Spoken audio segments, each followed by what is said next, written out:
बहुत सारे साधक साधिकाओं का ऐसा अनुभव आया है जिसमें कि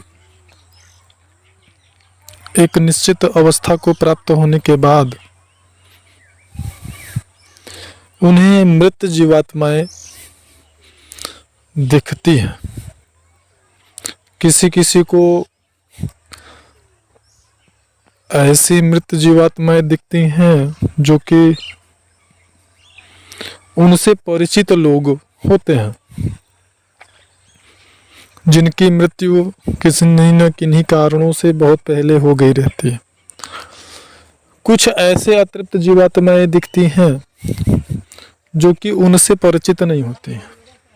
तो ऐसी स्थिति में चूंकि ज़्यादातर लोग आजकल ऐसा देखा गया है, पाया गया है कि वह बिना किसी गुरु, बिना किसी मार्गदर्शक के मार्गदर्शन के ही वो साधना प्रारंभ कर देते हैं। जब ऐसे लोगों को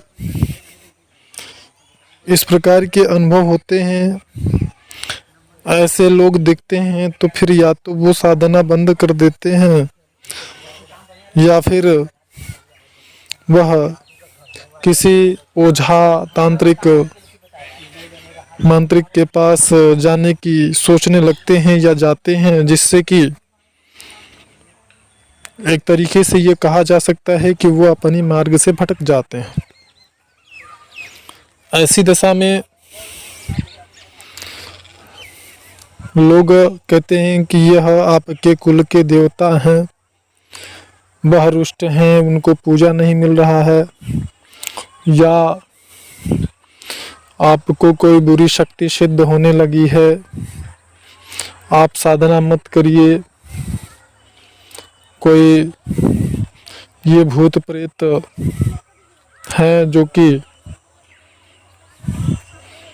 आपको साधना नहीं करने देंगे, या आपको कोई भूत सिद्ध हो गया है, या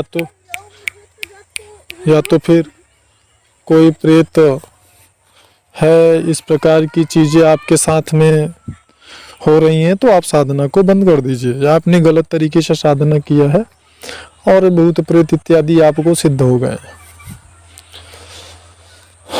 तो ऐसी दशा में पर्याप्त जानकारी के अभाव में इस प्रकार की चीज़ें होती हैं, क्योंकि अगर पर्याप्त जानकारी हो तो यह पता चले कि इस प्रकार की जो अतृप्त जीवात्माएं हैं वह साधक को एक निश्चित अवस्था प्राप्त होने के बाद में दिखाई क्यों देती है। कभी कभी ऐसा भी देखा गया है, ऐसा भी पाया गया है कि जो अतृप्त जीवात्माएं होती हैं वह साधकों के पास आकर के अनुनय विनय भी करती हैं, प्रार्थना भी करती हैं, यह साधक के योग्यता के अनुसार उनके पास आती हैं। अब ऐसा क्यों होता है इसको समझें। ऐसा इसलिए होता है,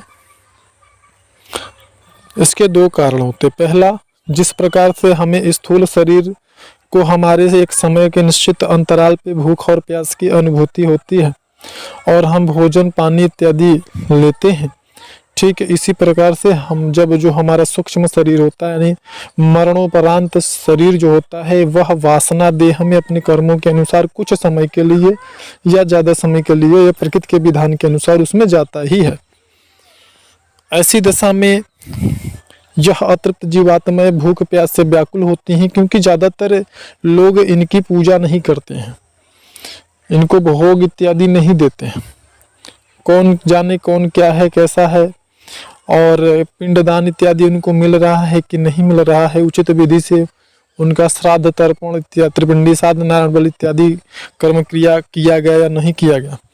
तो ऐसी दशा में यह अतृप्त जीवात्माएं जो कि जब वो जानती हैं कि इस साधक के अंदर इतनी सामर्थ्य है कि ये हमारा भूख प्यास मिटा सकता है या हमें मुक्ति दे सकता है वासना देह से, क्योंकि ऐसे साधकों के अंदर, जिन साधकों के अंदर ऐसी योग्यता आ गई रहती है, पर्याप्त मात्रा में योग बल आ गया रहता है, ऐसे साधकों से ही ये अतृप्त जीवात्माएं संपर्क करती हैं या उनकी अवस्था के अनुसार उनसे प्रार्थना करती हैं, विनय करती हैं।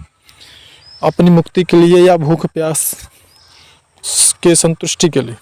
तो ऐसे साधक एक विशेष प्रकार की विधि को अपना करके प्रक्रिया के अंतर्गत इनको भूख प्यास से भी संतुष्ट कर सकते हैं। साथ ही साथ अगर वो चाहें तो योग बल का विशेष प्रयोग करके इन्हें वासना देह से मुक्ति भी प्रदान कर सकते हैं, जिससे कि इनको ऊर्ध्व लोकों की प्राप्ति हो जाएगी और इनके तकलीफ़ों से इन्हें छुटकारा मिल जाएगा। तो ऐसे विशेष योग्यता को प्राप्त साधक कर सकते हैं। इसलिए ये आत्माएं जो अतृप्त आत्माएं होती हैं वो साधकों से संपर्क करती हैं। इस बारे में विस्तृत जानकारी हम आगे देंगे।